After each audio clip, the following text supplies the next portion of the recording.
ಇದಕ್ಕೆ ಕಾರಣ ನಾನು ಬರ್ತೀನಿ ನಾನು ಆಮೇಲೆ ಯಾಕೆ ನಾವು ರೆವಿನ್ಯೂ ಡಿಫಿಸಿಟ್ ಆದೋ ಅನ್ನೋದಕ್ಕೆ ಕಾರಣಗಳಿದ್ದಾವೆ. ಆ ಕಾರಣಗಳಿಗೆ ಬರ್ತೀನಿ ನಾನು.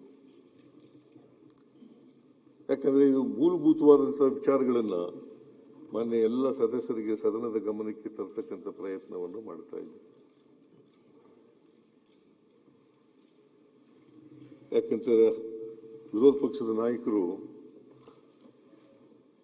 ಸಾಲ ಮಾಡಿಬಿಟ್ಟಿದ್ದಾರೆ ಅಂತ ಹೇಳ್ತಾರೆ. ಆಕ್ಸಿಜನ್ ಮೇಲೆ ನಿಂತಿದೆ ಈ ಸರ್ಕಾರ, ಸಾಲದ ಆಕ್ಸಿಜನ್ ಮೇಲೆ ನಿಂತಿದೆ ಸಾಲ.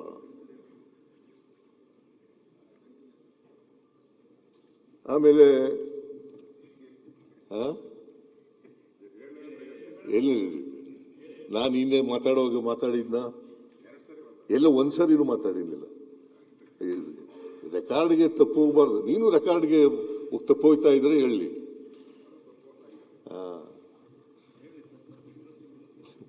ಇಂಟ್ರೆಸ್ಟಿಂಗ್ ಏನು ಬೇಡ, ನಾವು ಹೇಳೋದೇ ಇಂಟ್ರೆಸ್ಟಿಂಗು, ನೀವು ಕೇಳೋದೇ ಇಂಟ್ರೆಸ್ಟಿಂಗು.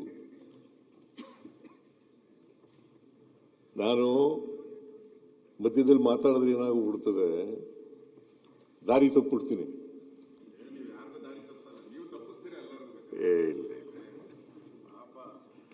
ಪಕ್ಕದಲ್ಲೆಲ್ಲ ಇರೋರೆಲ್ಲ ಪಾಪ ದಾರಿ ತಪ್ಪಿಟ್ಟು ಕಾಣೆ ಆಗ್ಬಿಟ್ಟಿದ್ದಾರೆ. ಅವರು ಎಲ್ಲಿ ಹೋಗಿದ್ದಾರೆ, ಎಲ್ಲಿ ಹುಡುಕ್ಬೇಕು, ಅವ್ರನ್ನೆಲ್ಲ ಬ್ಯಾಟ್ರಿ ಹಾಕೊಂಡು ಹುಡುಕ್ಬೇಕು, ಆ ಸ್ಥಿತಿಗೆ ತಂದಿದ್ದೀರಾ. ನಿನಗೆ ದಾರಿ ತಪ್ಪಿಸಿದ್ದೀನೇನಪ್ಪ? ನನ್ನ ಸ್ನೇಹಿತ ಅಂತ ಹೇಳಿದಿರಲ್ಲ, ತಪ್ಪಿಸಿಲ್ಲ. ನಿನಗೆ ದಾರಿ ತಪ್ಪಿಸೋ ಪ್ರಶ್ನೆನೇ ಇಲ್ಲ. ವಿರೋಧ ಪಕ್ಷದ ಯಾರಿಗಾರು ದಾರಿ ತಪ್ಪಿಸಿದ್ದೀನಿ ಅಂದ್ರೆ ಯಾರಿಗಾರು ದಾರಿ ತಪ್ಪಿಸಿದ್ದೀನಿ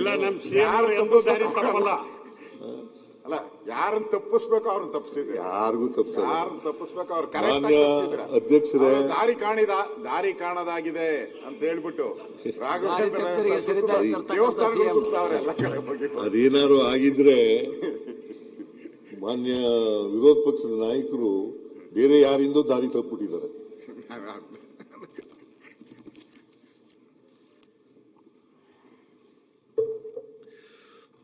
ಅದರಿಂದ ನಾನು ಯಾರಿಗೂ ದಾರಿ ತಪ್ಪಿಸ್ತಕ್ಕಂಥ ಇದು ವಾಸ್ತವವಾದಂಥ ವಿಚಾರಗಳನ್ನ ಸದನದ ಮುಂದೆ ಇಡ್ತಾ ಇದ್ದೀನಿ. ಯಾಕಂದ್ರೆ ಸದನ ನಾವು ದೇವಾಲಯ, ನ್ಯಾಯಾಲಯ ಅಂತ ಅನ್ಕೊಂಡಿದ್ದೀವಿ. ಅದರಿಂದ ಈ ರಾಜ್ಯದ ಜನ 7 ಕೋಟಿ ಜನ ನೋಡ್ತಾ ಇದ್ದಾರೆ.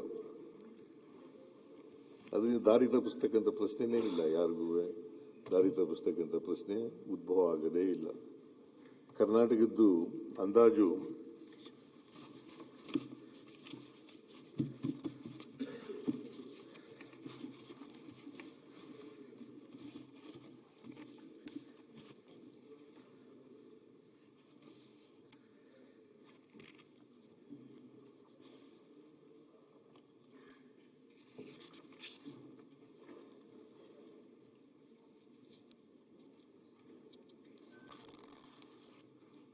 ಅದರಿಂದ ನಾವು ಏನು